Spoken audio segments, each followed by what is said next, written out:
Hi, this is 12th standards 8th chapter marketing. तो marketing ये word आपने बहुत सुना ही होगा। This is very familiar words when we hear about any product.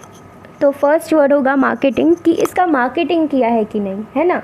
तो मार्केटिंग होता क्या है, जैसे एक लाइन है कि जो दिखता है वही बिकता है। तो ये जो लाइन है वो आपको पूरी तरह से बता दे रही है कि जो प्रोडक्ट आप एडवर्टाइजिंग करते हो वही प्रोडक्ट बिकता है मार्केट में।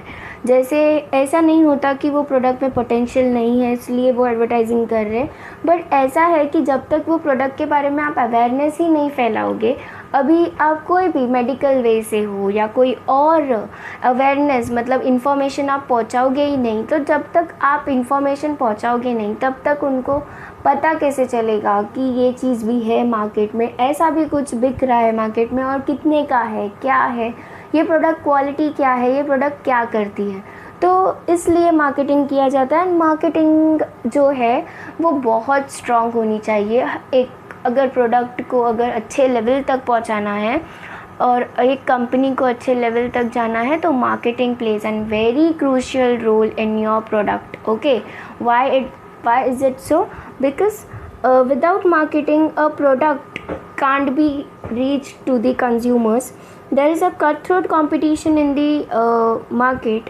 तो आपको अपने प्रोडक्ट को ऐसा बनाना पड़ेगा और लोगों तक आपकी जानकारी जानी चाहिए कि हाँ ऐसा प्रोडक्ट मार्केट में आया है और इसके इतने क्वालिटीज़ है। और आपको ये प्रूव करना भी पड़ेगा। आपके मार्केटिंग स्ट्रैटेजीज ऐसी होनी चाहिए जिससे आपका प्रोडक्ट कुछ अलग लगे, डिफरेंट लगे, और ऐसे प्रूव करना पड़ेगा कि आपका प्रोडक्ट ही क्यों ले। अभी मार्केट में बहुत सारे प्रोडक्ट है, अभी सोप की बात की जाए या कोई और प्रोडक्ट की बात की जाए, इतने सारे प्रोडक्ट हैं, तो क्यों यही प्रोडक्ट और वाई नॉट दैट प्रोडक्ट। तो ये जो चीज़ आती है ना, वाई नॉट दैट मतलब क्यों वो नहीं और क्यों ये। तो ये चीज़ अगर आप क्लियर कर देते हो ना एडवर्टाइजिंग में और मार्केटिंग स्ट्रैटेजीज़ में, या फिर आप इतने अच्छे स्ट्रॉन्ग एडवर्टाइजिंग कर रहे हो या मार्केटिंग कर रहे हो कि आप लोगों को इन्फ्लुएंस कर पा रहे हो, लोगों के सोच को बदल पा रहे हो, तो आप आगे ज़रूर जाओगे। तो marketing is a part and parcel of modern days. अभी मॉडर्न डेज़ में अगर मार्केटिंग न की जाए ना तो प्रोडक्ट आगे बढ़ ही नहीं पाएगा, क्योंकि मार्केटिंग ही तो है जो लोगों तक जानकारी पहुंचा रहा है। तो अगर मार्केटिंग बहुत इम्पॉर्टेंट रोल प्ले कर रहा है, ये एक बार रीड कर लेना आप लोग। इन शॉर्ट मैंने आपको बता दिया है कि मार्केटिंग होता क्या है। कट थ्रोट कंपटीशन है मार्केट में, जिस वजह से आपको मार्केटिंग करना या एक प्रोडक्ट कंपनी को मार्केटिंग करना कितना ज़रूरी होता है। लोगों को इन्फ्लुएंस करना ज़रूरी है कि हाँ ये प्रोडक्ट ख़रीदो। ये प्रोडक्ट के बारे में जानकारी जब तक नहीं पहुंचाओगे तब तक पता कैसे चलेगा। तो वो information about the product and services should be reach to the consumers, है ना। मार्केट तक पहुंचना तो चाहिए कि आप क्या बेच रहे हो। तो यही सब आपको ये इंट्रोडक्शन पैरा में मिलेगा। अभी ये डेफिनेशन में से आपको करना है एक डेफिनेशन, अगर कोई भी डेफिनेशन कर सकते हो। मैं फिलिप कॉटलर का पढ़ा देती हूँ। Marketing is a societal process by which individual and group obtain what they need and want through creating, offering and freely exchanging products and services of value with others। इसका मतलब कि marketing जो है वो सोसाइटल प्रोसेस है जहाँ पर by which मतलब जिसकी वजह से इंडिविजुअल और ग्रुप ऑफ इंडिविजुअल्स को समझ आता है कि उनको क्या चाहिए, और उनको ऑफरिंग्स एंड फ्रीली एक्सचेंजिंग जहाँ पर एक लोग बायर एंड सेलर जहाँ पर मिल सकते हैं और अपने प्रोडक्ट को एक्सचेंज कर सकते हैं। एक मनी देगा या मनीज वर्थ देगा और दूसरा अपना प्रोडक्ट वहाँ पर बेचेगा। तो ये होता है मार्केट। ओके, लेट्स सी अभी कंसेप्ट ऑफ मार्केट में पढ़ेंगे कि there are many concept of market. और मार्केटिंग में अभी क्या होता है देखते हैं। Concept of market, place concept of market यहाँ पर है कि प्लेस कंसेप्ट ऑफ मार्केट क्या बोल रहा है कि term market is commonly understood as a place. मतलब अगर हम लोग मार्केटिंग में से मार्केट अगर ध्यान दिया जाए तो मार्केट क्या है।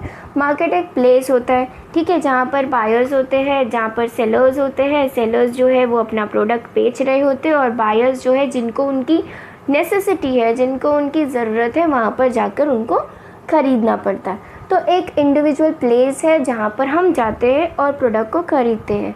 बट यहाँ पर ये क्लियर कर रहे हैं कि अभी के ओल्डन डेज़ में place played and very important role, but in the age of information technology जहाँ पर इंटरनेट आ गया हो वहाँ पर प्लेस इतना मायने नहीं रखता है. The term market has wider meaning than just a place. मतलब टर्म मार्केट एक बहुत बड़ा मीनिंग है जहाँ पर प्लेस इतना मायने नहीं रखता है, क्योंकि अभी यहाँ पर इतने सारे प्लेटफॉर्म्स हैं, इतने सारे इंटरनेट में हम लोग देख रहे हैं कि ऑनलाइन बिजनेस, ये वो ई बिज़नेस का अगर आपने चैप्टर पढ़ा होगा 5th chapter emerging modes of business, तो वहाँ पर भी हमने देखा कि किस तरह से अलग अलग वेज से हम इंटरनेट से बिज़नेस कर रहे हैं. तो अभी no more market is a place, ऐसा सिर्फ हम लोग बोल नहीं सकते कि मार्केट एक प्लेस ही है. तो ये प्लेस कंसेप्ट में क्लियर हो गया. ओल्डन डेज एंड अभी के आईटी मतलब इंफॉर्मेशन टेक्नोलॉजी वाले डेज में क्या फ़र्क हो गया है प्लेस कंसेप्ट ऑफ मार्केट में. Coming to the next, commodity concept of market. In the commodity concept of market, emphasis मतलब importance is given on buying and selling of goods or services. In this concept, process of buying and selling of goods or services is important and not the place of exchange. इसका मतलब कि यहाँ पर ये बोला है कि हम लोग buying and selling of goods पे ज़्यादातर ध्यान देते हैं और not the place of exchange कि कहाँ पर हो रहा है. बस exchange concept मतलब commodity concept ये बोलता है कि exchange of commodity हो रहा है ना, मतलब buyer और seller के बीच में commodity exchange हो रहा है. यस, एक सेलर है वो कमोडिटी दे रहा है और बायर परचेज कर रहा है. अभी ये कमोडिटी बायर्स के पास चला गया और बायर ने पैसा दे दिया, तो यहाँ पर हो गया एक्सचेंज ऑफ गुड्स. तो ये हो गया commodity concept of market. Exchange concept of market क्या बोलता है? Exchange concept of market has given emphasis on exchange of goods और services between buyer and seller with free consent. अभी देखो फ्री कंसेंट यहाँ पर है as well as mutual trust, मतलब एक बायर एंड एक सेलर के बीच में एक्सचेंज ऑफ गुड्स तो हो रहा है बट विथ फ्री कंसेंट, मतलब कोई ज़बरदस्ती नहीं होनी चाहिए, ना बायर के ऊपर ना सेलर के ऊपर. मतलब कि दोनों ही फ्री कंसेंट विदाउट कोई प्रेशर के एक दूसरे के साथ ट्रेड करना चाहते हैं, एक दूसरे को गुड्स देना चाहते हैं और लेना चाहते हैं. There should not be any fraud, misrepresentation नहीं होना चाहिए, फ्रॉड नहीं होना चाहिए. मतलब मैं बोल रही हूँ कि हाँ यही कपड़ा मैं बेचूँगी आपको और उसके बाद में मैं कोई और चीज़ दे देती हूँ, तो दिस इज़ वेरी रॉन्ग. तो ऐसा नहीं होना चाहिए. कोर्सिन और अनड्यू इन्फ्लुएंस, इसका मतलब गलत तरीके से गुड्स एक्सचेंज नहीं होने चाहिए. ये आपको एक्सचेंज कंसेप्ट ऑफ मार्केट बोल रहे हैं. Area concept of market, the area concept is related to exchange concept. Exchange concept से थोड़ा बहुत रिलेटेड है. यहाँ पर भी ये बोल रहे हैं कि फ्री एसोसिएशन होना चाहिए, बायर एंड सेलर्स फ्री होने चाहिए, कोई प्रेशर के दौरान या किसी के प्रेशर के वजह से गुड्स एक्सचेंज नहीं करने चाहिए. To fix the price of the goods. अभी यहाँ पर एरिया कंसेप्ट में एक और बात है कि अगर बायर एंड सेलर को गुड्स के प्राइस को फिक्स करना है कि हाँ ये प्राइस में हम लोग गुड्स बाय एंड सेल करेंगे, तो उनको मिलने की ज़रूरत नहीं है इन पर्सनल. अगर वो लोग कम्युनिकेट कर रहे हैं मोबाइल थ्रू या कोई और फैसिलिटी थ्रू, जैसे इंटरनेट में बहुत सारे अलग ईमेल है या फ़ोन कॉल है, तो किसी भी तरह से वो लोग अपने बीच बात कर सकते हैं. और एरिया कंसेप्ट एक और बात बोलता है कि दोनों के बीच में जो रेट फिक्स है, तो वो रेट क्या सारे जगह पर यही रेट होगा ऐसा ज़रूरी नहीं है. Price fix between the buyer and the seller implies in certain area only. यहाँ पर एक बात याद रखना है. डिमांड और कस्टमर कंसेप्ट ऑफ मार्केट क्या बोलता है कि कस्टमर किंग होता है मार्केट का. कस्टमर के बिना मार्केट चल ही नहीं सकता. जैसे कस्टमर डिमांड करेगा उसी तरह से मार्केट चलेगी. तो one of the important perspective of market is to access the need. मतलब डिमांड के हिसाब से मार्केट के, और मतलब मार्केट में है कौन? कस्टमर. कस्टमर जिस तरह से डिमांड करेंगे उनके डिमांड तक पहुंचना हमारा responsibility है. Market can be studied from the perspective of demand or customer. According to this concept, the aggregate demand by potential buyers for any product is market. इसका मतलब ये कंसेप्ट ये बोलता है कि कस्टमर अगर कोई भी डिमांड कर रहा है तो वो मार्केट कहाँ जाएगा, क्योंकि कोई भी डिमांड बाय द कस्टमर, क्योंकि कस्टमर एक किंग है, तो वो जो भी डिमांड करे वो मार्केटिंग को बढ़ाएगा. तो जिस वजह से जो भी डिमांड करेगा वो प्रोडक्ट मार्केट में होना चाहिए और होने की कोशिश सेलर्स ज़रूर करेंगे. स्पेस और डिजिटल कंसेप्ट ऑफ मार्केट क्या बोलता है?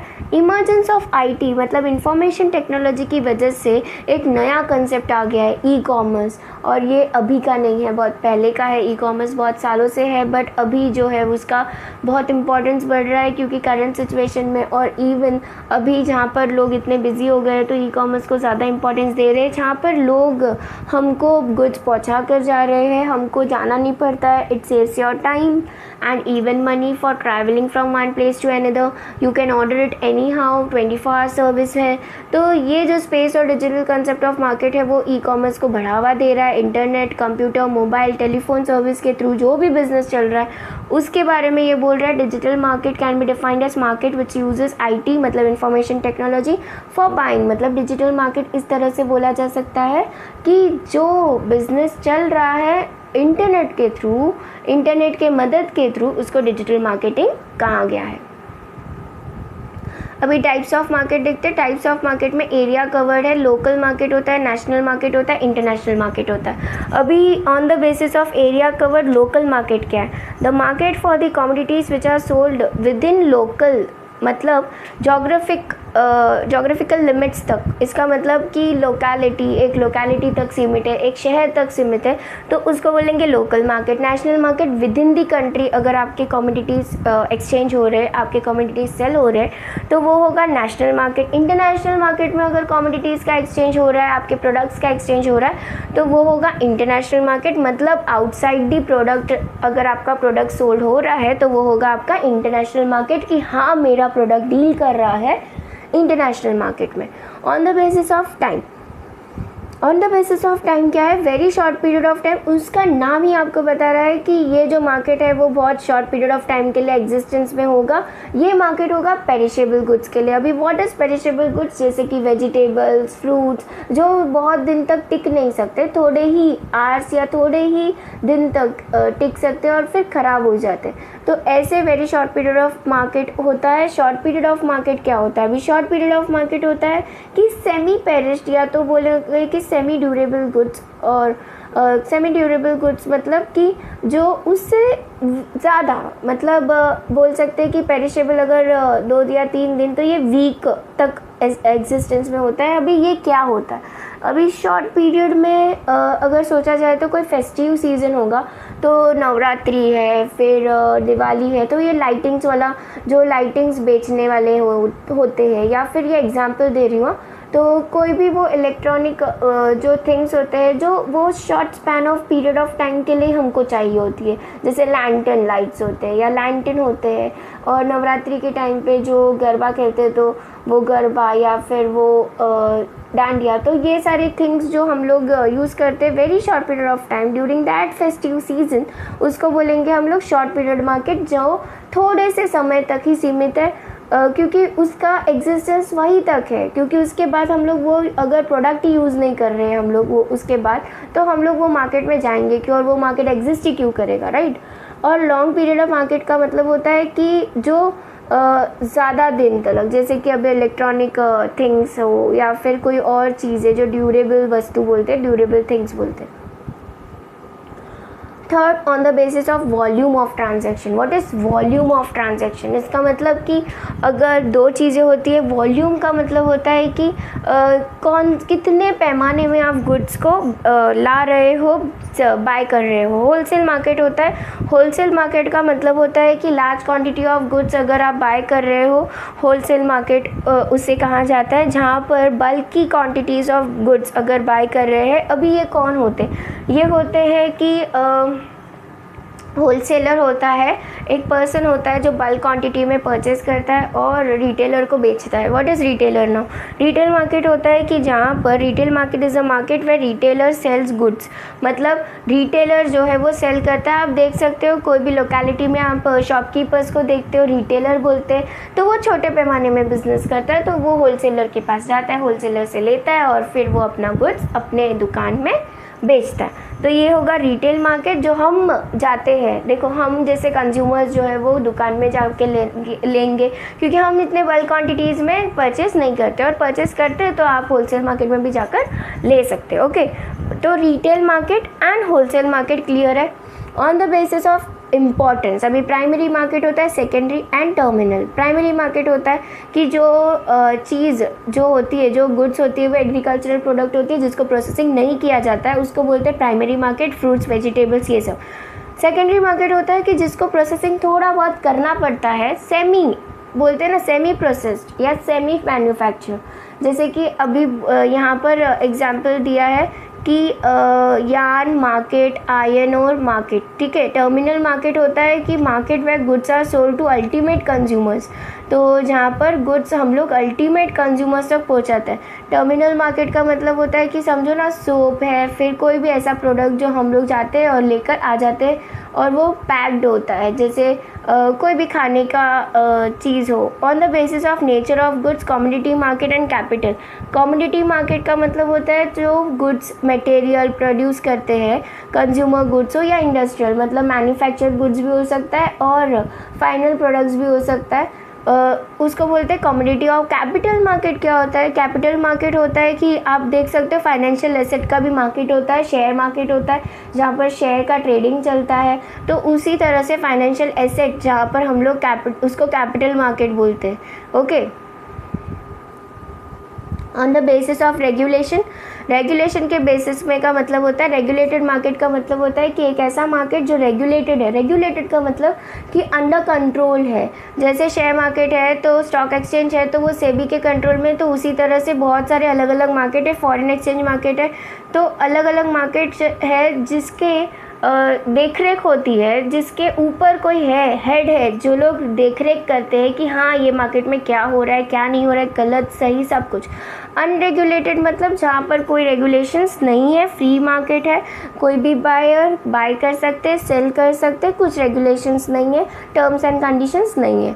On the basis of competition, perfect market होता है और इम्परफेक्ट। परफेक्ट मार्केट वो होता है जहाँ पर लार्ज नंबर ऑफ सेलर्स होते हैं, selling the same product, homogeneous मतलब सेम प्रोडक्ट और सेम प्राइस में भी होता है। तो यहाँ पर एक ऐसा होता है कि परफेक्ट कंपटीशन डील कर रहा है, तो उसका परफेक्ट मार्केट। इम्परफेक्ट मतलब एक ही सेलर है, उसके ऊपर कोई प्रेशर नहीं है, वो एक गुड्स बेच रहा है और अपने गुड्स को बेच रहा है वो मार्केट में, उसके ऊपर कोई ऐसा कंज्यूमर या फिर उसके साथ कोई कम्पिटिटिव में ऐसे नहीं है कि लार्ज नंबर ऑफ सेलर है कि हाँ मुझे ऐसे करना पड़ेगा, इतना कुछ प्रेशराइज नहीं है। जहाँ पर देखो इधर भी लिखा है market situation which is characterize by market imperfection such a single seller दिया हुआ है, जहाँ पर डिमांड हो रहा है, सप्लाई हो रहा है, सब हो रहा है, पर वहाँ पर सिंगल सेलर है, वो अपना बाय और परचेज हो पा रहा है अपने मार्केट में।